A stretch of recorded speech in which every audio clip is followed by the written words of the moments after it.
سلام دعنا هبلنا تخطاتلتي أقسماوان مراخب حفاش ANN نزي ساعات تسنادو زيناتات انه فلما كان دغندي ندبتاتينا كاب አዲስ አበባ ናብ ትግራይ ዝግበሩ ናይ አየር በረራታት ተጠዊሎም ብሰንኪ ኣብ ትግራይ ዝተፈጠረ ናይ ጥንተት ኩናት ስዒቡ ደቂ ኣንስትዮ ትግራይ ንብዙሓት ፀገማት ከም ዝተቃልዓ ተመላኺቱ ኣብ ቀርኒ ኣፍሪካ ኢዳታውነት ሃገራት ዓለም ዝዕድም ደመና ኩናት ከም ዘሎ ተመላኺቱ ተወለድቲ ትግራይ ዝኾኑ ነበርቲ ከተማ አዲስ አበባ እዋናዊ ኩነታት ትግራይ ከም ዘሻቀሎም ይገልጹ ኣብ ልዕለይ ንዝግበር ዝኾነ ይኹን መጥቃዕቲ ብህፁፅ መልሲ ክህብየ ክትብል ኢራን ኣፍሊጣ ዝርዝሩ ይስዕብ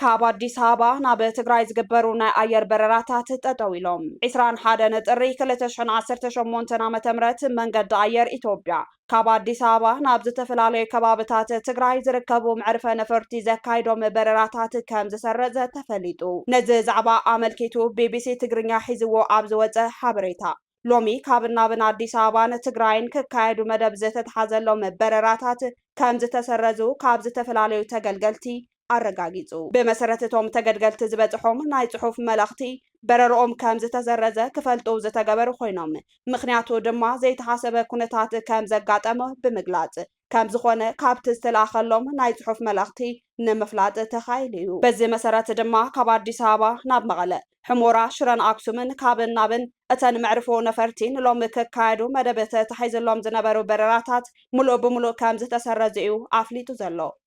ንሎሚ ናብቲ ክልል መደብ ተታሒዞሎም ዝነበሩ በዝሒ በረራታት እውን ከባቢ 14 ኮይኖም ካብን ናብን አዲስ አበባ መቐለ 8 ሽረ እንዳስላሴ 3 አክሱም 2 ከምኡውን ናብ ሕሞራ ድማ 1 ከም ዝነበሩ ንምፍላጥ ተኻይልሎ ከም ሓበሬታ መንገዲ አየር ኢትዮጵያ ካብ አዲስ አበባ ትግራይ ዝግበሩ በረራታት ከም ዝተሰረዙ ኣብ ከተማ መቐለ ዝርከብ ቤት ጽሕፈት ትኬት መንገዲ አየር ኢትዮጵያ ንምርግጋጽ ከም ዝተኻለ ተገሊጹሎ ኣብ ከተማ መቐለ ዝርከቡ ሰራሕተኛታት መንገዲ አየር ኢትዮጵያ ንሓሙስ ዕረፍቲ ክትወስዱ ናብ ስራሕ ከይኣቱን ክብልውን ኣቐዲሙ ኣፍልጦ ከም ዝሃበን ካብቲ ዝረኸብናዮ ሓበሬታ ንምርግጋጽ ተኻይሉ ሓላፊ ቢሮ መንገድን ትራንስፖርትን ትግራይ ኣይተ ታደለ መንግስቱ እቶም ናብ ትግራይ ዝግበሩ በረራታት ከም ዝተሰረዙ ከም ዝሰምዐ ድሕሪ ምግላጽ ክሳብ ሕዚ ግን ምክንያቱ ከም ዘይተነገሮምን ከም ዘይተገለጸሎምን ንቢቢሲ ትግርኛ ከም ዝተዛረቡውን ንምፍላጥ ተኻይሉሎ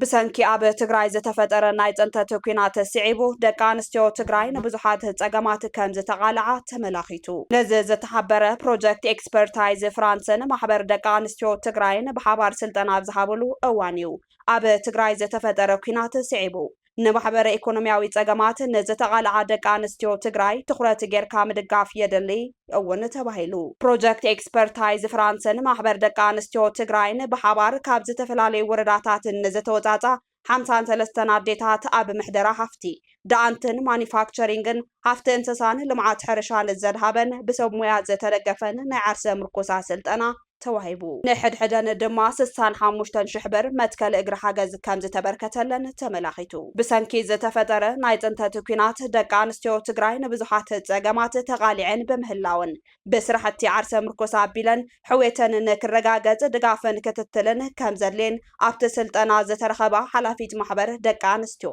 ዞባ ደቡብ ምብራቅ ትግራይ ወይዘሮ ኤልሳ መሓሪ ገሊፀን ኣለዋ በቲ ዝረኸበኦ ስልጠናን ፋይናንሳዊ ሓገዝን ኣቢለን ኣብ ዝተፈላለዩ ዘርፍታት ተዋፊረን ናብ ዝሐሸ መነባብሮ ንምሽግጋር ጠንኪረን ክሰርሓ ዝተላበው ድማ ኣብ ማሕበር ደቂ ኣንስትዮ ትግራይ መተሓባባሪ ፕሮጀክት ኤክስፐርታይዝ ፍራንስ ዝኾኑ ኣይተ ገረዚሄር ገብሩ እዮም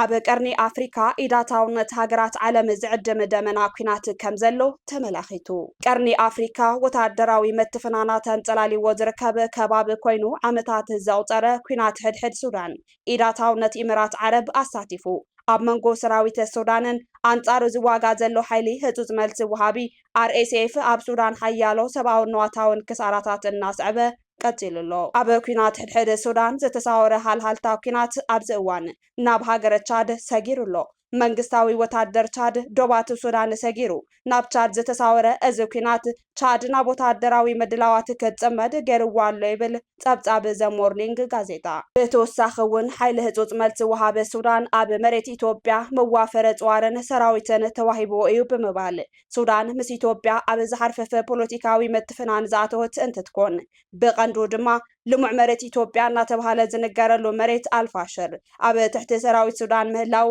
ኢትዮጵያን ሱዳንን ርክባተን ክግደብ ገይርዎ ከም ዘሎ ይፍለጥ እዚ ከምዚ ኢሉ እንከሎ ዛዕባ ሃይድሮፖለቲክስ ተረባሕነት ማይ ኣባይ ሱዳን ግብፂ ዝሓወሰ ሰለስታዊ ቀጻሊ ስምምዕነት ከም ዘደሊ ትጠልብ ሱዳን ብተዛማዲ ግብፂ ኣብ ማይ ኣባይ ዘለዋ ባህጊ ማይ ኣባይ ህይወት ግብፃውያን ዜጋታት ጌራ ከም እትሪኦ ዝፍለጥ ኮይኑ ግብፂ ምስ ምምላእ ግድብ ኣባይ ዘለዋ ቅርሕንቲ ንምውፃእ ኢትዮጵያ ንሶማሌላንድ ኣፍልጦ ሃገርነት ካብ እትህባ ንድሓር ንላዕላዊ ግዛት ሃገረ ሶማልያ ዝጥሕስ ውሳነ እዩ ብምባል ኮኒናቶ ነዚ ድማ ግብፂን ሃገረ ሶማልያ ወታደራውን ኣጽዋር ኩናትን ብወግዒ ክትሕግዛ ተራያ ኬንያ እውን እንተኾነ መበገሲኡ ብዘይተፈለጠ ኣብ ሰሜናዊ ምብራቅ እቲ ሃገር ንዝነብሩ ኢትዮጵያውያን ይውፅኡ ክትብል ንኤምባሲ ኢትዮጵያ ኣብ ኬንያ ዘጠንቀቐትሉ ኩነታት ኣብ መንጎ ኢትዮጵያን ኬንያን ወጥሪ ይስዕብ ከም ዘሎ ቢቢሲ ኣብዚ ሰሙን ሒዝዎ ዝወፀ ጸብጻብ የመላኽት ብፍላይ ማንዴራ ብዝበሃል ከባቢ ኬንያ ዝነበሩ ልዕሊ 10,000 ኢትዮጵያውያን ናብ ምፍንቓል ምስጥሖም ተገሊጹ ድሕሪ ስምምዕ ፕሪቶርያ ዝተኸለፈ ባህጊ ኤርትራ ብወገኑ ኣብ ቀርኒ ኣፍሪካ ናይ ባዕሉ ውግንና ብምሓዝ ቀፂሉ ኢትዮጵያ ንሓይሊ ህጹጽ መልሲ ወሃበ ሱዳን እትገብሮ ደገፍ ተበሊጻ ኤርትራ ንሰራዊት ሱዳን ንምድጋፍ ምስ ጀነራል አልቡርሃን ሽርክነታዊ ርክባቶም ብምሕያል ኤርትራ ክሳብ ጽባሕ ኣምባሳደር ኣሜሪካ ኣብ ኢትዮጵያ ኤርቪን ማሲንጋ ኣብ ሕሞራ ምብጻሕ ምግባሮም 17,000 ሰራዊት ተሰሊፋ ኣንጻር ዳዕም መሰሪዕ ዝተሰለፈት ኮይና ብቐንዱ ድማ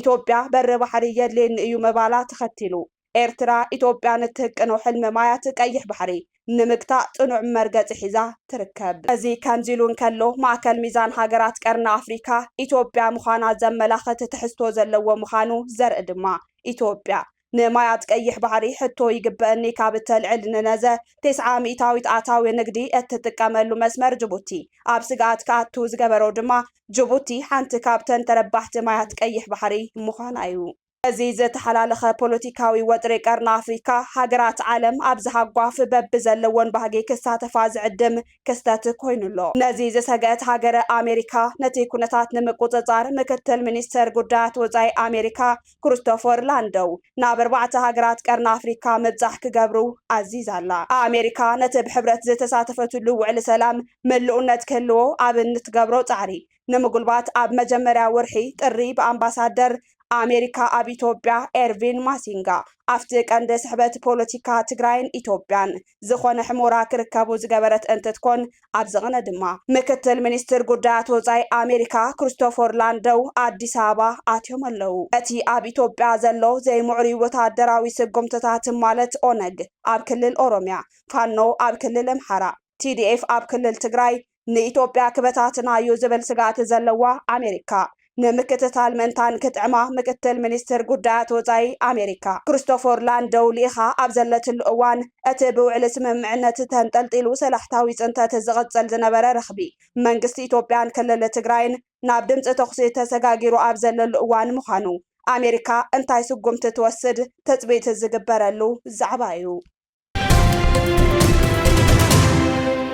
ተወለድቲ ትግራይ ዝኾኑ ነበርቲ ከተማ ኣዲስ ኣበባ እዋናዊ ኩነታት ትግራይ ከም ዘሻቐሎም ገሊጾም እቶም ነበርቲ ህዝቢ ትግራይ ንዝሓለፉ 5 ዓመታት ኣብ ከቢድ ፖለቲካዊ ኢኮኖሚያዊ ማሕበራዊ ኩነታት ይርከብ ክብሉ ንኣክሱማውያን መራኸቢ ሓፋሽ ርእይቶኦም ሂቦም እዚ ከይኣኽሎ ንታሪኽብዋ ዝነበረ ጭላንጭል ሰላም መሊኡ ከስተማቐራ ሕዚ እውን ካብ ትግራይ ወረ ኩናት ይስማዓሎ ይብሉ እንትቕጽሉ ድማ ሎሚ ብዝሰማዕናዮ በረራታት ኣየር ካብ ናበነ ትግራይ ምስራዝ ቀደም ኢሉ እውን ኣብ ትግራይ ሕፅረት ጥረ ገንዘብ የጋጥም ከም ዘሎ ስድራ ቤትና ይሕብሩና ነይሮም እዮም ክብሉ ይዛረቡ ሕዚ እውን ኩሎም ዝምልከቶም ኣካላት ብመሰረት ውዕሊ ፕሪቶርያ ንህዝቢ ትግራይ ዘድልዮ መሰረታዊ ነገራት ክማልኣሉ ይግባእ ድሕሪ ምባል كلهم تزاباتي حيلتات سلام لعل كل مخانو تجنزيبهم أب تربيزا بزات كفتحو يقبع كبلو زلوهم ناي سلام دليتن شغلتن يقلتو كاب كينات زترف نجار يلا نقادا أس وجناتنا نسأن سلازي كلهم أكلات كاب حلف كمهارو تلابيهم أب مودعتا كله أبوش تعدن أب زتفلالي كفالات عالم زنبر تجراوي نتا متكاتا زي بالله سلام كقالسون كاب حلف كمهارون تعويتهم أغربهم أب لعلي نزجبر زخوني يخون متقعتي بهزوز ملت كهبية كتبل إيران أفليتا كم جلس منيستر قدرات وزاي إيران سيد عباس أرجيتشي أب لعلينا بمريت بأيرن بحرن زجبر زخوني يخون متقعتي إيران بغلطف بحيل ملتن محاب دلوت مخانا أفليتهم أتم منيستر قدرات وزاي أب أوفيشالاوي ناي إكس قطم أب زمحلالفو ملختي كابتناي قربا جيزي نعسر تخلت معالتات كوينات زترخبت مكرو تنكر قلطفن عميقون ملسن مهاب كم زخلهم قليزهم بانصارو ناي سلاماوي نيكولار تكنولوجي مسلهم نكخبرن زباوي مرققا نكعسلن كم زدليو أبريهم كمجلالتا اتوم منيستر لوعلاوينتا إيران نمخبار زلوا قرازنات نسلاماوي دردر زلوا دلونتون أملاخيتهم اللو كاب أخسماويان مراخب حفاش نايز ساعات زيناتات كتكتاتلو تنحكم نمكتتالكم نمسكن مزترفو مدواتنا سناي جيزي